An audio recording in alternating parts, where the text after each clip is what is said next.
When is this real estate market freight train going to slow down? When is the madness going to stop? The multiple offers, the people lining up to see a home. Is there a bubble that's going to burst? If you're asking these questions, wondering what's going to happen in 2022, I'm here to help you answer them. My name is John Glutch. I'm the team leader of the Glutch Group. We have a real estate team in Phoenix, real estate team in San Diego, and soon opening one in Las Vegas, which is very exciting. So we're seeing markets all over the West Coast, and it's the same everywhere. It's just madness. It's craziness. And so today I want to bring some sanity and some clarity, and at the end give you my predictions on exactly what's going to happen this year and what things to keep an eye out for to make sure that you get caught by surprise if the market does turn. So let me start off with how did we get here? You probably are familiar. You know the market's crazy. You're aware of this. This is not a surprise to you. You know the real estate market's insane. We had 25% appreciation on the West Coast last year, depending on what city you're in, but very, very big appreciation. How's that happening? What's going to happen next? So first of all, how's it happening? Well, we have a supply of homes. It's a shortage, I should say, of the supply of homes. And it's that simple. We just don't have enough houses for people to live in. And so I want to read directly from a great Forbes article I found. It says the supply of single family housing was at historic lows entering the pandemic and remains so. Inventory of current homes for sale in the United States stands at 1.5 million. By comparison, that means homes for sale. That's how many we have in the whole country. That's how many we have available. By comparison, the peak in homes available for sale was 3.9 million in the summer of 2007. So that's a massive difference. 1.5 million versus almost 4 million, right? Since then, the United States population has grown by 31 million. New home construction, while picking up, is slowed by material and labor shortages and is struggling to keep up with population growth. So you know this, right? It's hard to build houses. It takes forever to build houses, and everything's hard right now. It's all slow, because of COVID and whatever, all this other stuff. So we got more people, 31 million more people, and less houses available to buy. This includes new homes. This is all the homes available for sale, period, from the peak of almost 4 million to 1.5. So more people, less houses, supply and demand, right? You just don't have enough houses. It's not this. The problem is not a demand problem. It's not because we have this insane amount of demand. Demand is actually pretty normal. It's that we have an insanely low number of homes to fulfill that demand with.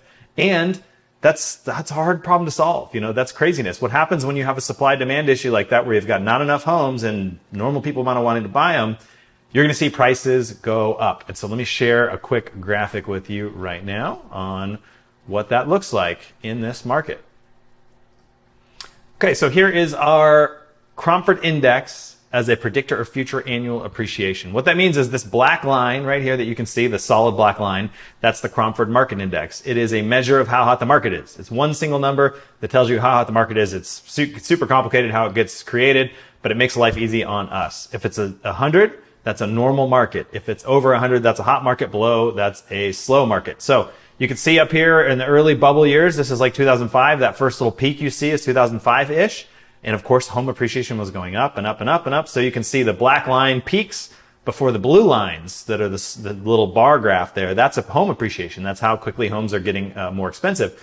So the black line peaks and then the blue line peaks. And then the black line gets in the trough, right? We see negative demand where there's too many houses, not enough demand, which we saw in 2008, 9, 10, etc. So prices went down, down, down, down, down. Then it kind of normalized. And now you see here closer to 2020, things start to get crazy again. You see the big dip in March of 2020 because everyone thought the world was going to end, and so they stopped buying houses. But even that didn't cause the Cromford Index to get to 100. It got to 180 or so. And then right back up it went, and now here we find ourselves in a hotter market, significantly hotter than 2005. And we're seeing home appreciation start to really, really ramp up as a result of that. As I said, 25-ish% depending on where you live last year. So that's the environment we currently find ourselves in, is this scenario where now home appreciation is rampant. Prices are not going down, they're going up. And so the question we must ask ourselves is, what would cause this to slow down, right? And I'm going to make it super simple. Either you need more houses or you need less demand, period, right? It's that simple. All the other metrics, whatever, it all boils down to that. So let's look at both of those things. What could cause a housing supply to increase? Let's look at a couple things right here. And you know what? Actually, before I get there, let me back up to one measure here, which is affordability. So at the end of the day, what will cause demand to go down is if homes become less affordable. If people just cannot afford the houses, then demand decreases, right? Because I can't pay for this house. It's gotten too expensive. So that I'm going to get out of the market. I'm going to go shack up with someone. I'm going to go live with my grandma or whoever, whatever I have to do to live, but I can't buy a house. So I'm out. So let's talk about affordability for a second. Even though the market is really crazy right now, homes are still affordable, believe it or not. So let me read again from that. This is from a Barron's article, actually. At the peak of the housing bubble in 2006, the median home price in the United States reached $230,300 with a 30-year fixed mortgage at 6.76%. Assuming a 20% down payment, the monthly payment was $1,196, or about 30% of the $4,000 that the average family household made per month. So in other words, how much is your house payment versus how much are you making, right? At that time, 30% of what you made went to your house, the average house payment. Today, housing prices are up 53%. We all know that. They're up a bunch with a median home price of $353, but household income is up 40%. So incomes are up more. And mortgage rates are half at 3%, right? Now we've seen a little bump in that in the recent weeks. Now we're like just under 4%. That implies a $1,200 monthly payment, which is 21% of the monthly income today, which is $5,600. So here's the punchline. Mortgage rates would have to double to make things as affordable as they were in 2006, as unaffordable, I should say. So mortgage rates would have to get much, much higher, or we would have to have prices increase significantly. So prices would have to go up 30%.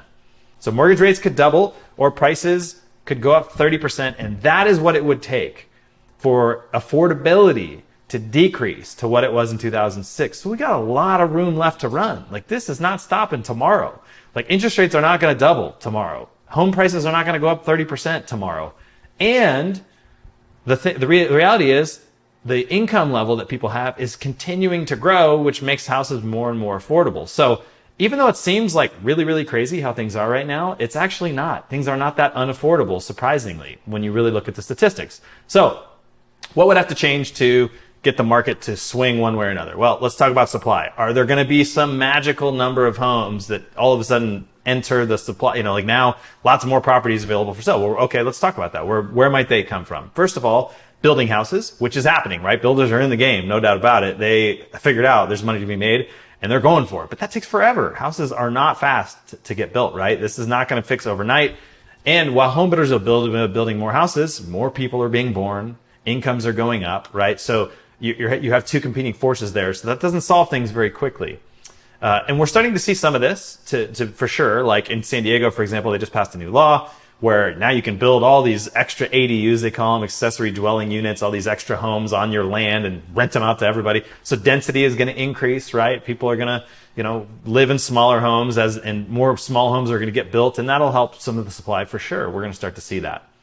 Another thing is homeowners could sell, right? There could just be more people who are like, dang, I can sell my house for how much? I'll list it for sale. Great. That could increase supply, but those people have to go somewhere. They can't just disappear off the planet, right? I mean, few people are disappearing off the planet every day, but that's being outpaced by population growth. So that doesn't really help us. Homeowners just selling and buying some other house. Now, investors could sell, right? No doubt about it. They could sell they've got all these rental properties. They're like, dang, prices are awesome. I'll sell. Here's the problem with that. Let me pull up a new chart here.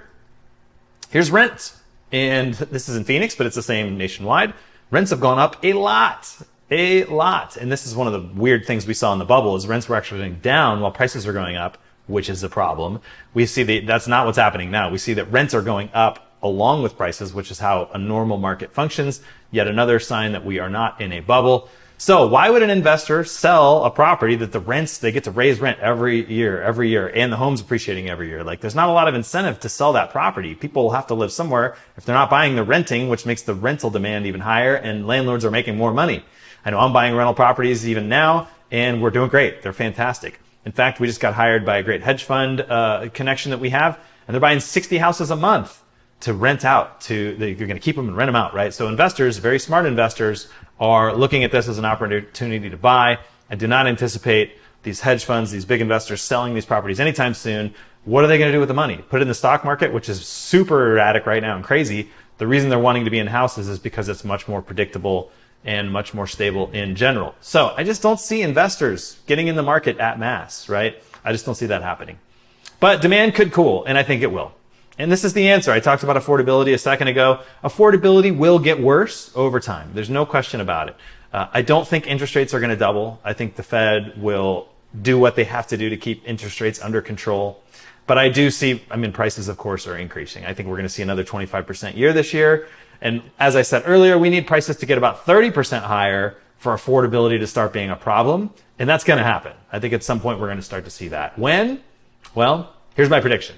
My best possible guess is I think we're about a year and a half, maybe 2 years from seeing that Cromford index get to like 100-ish, 150, 200, where it's like a more kind of normalized market.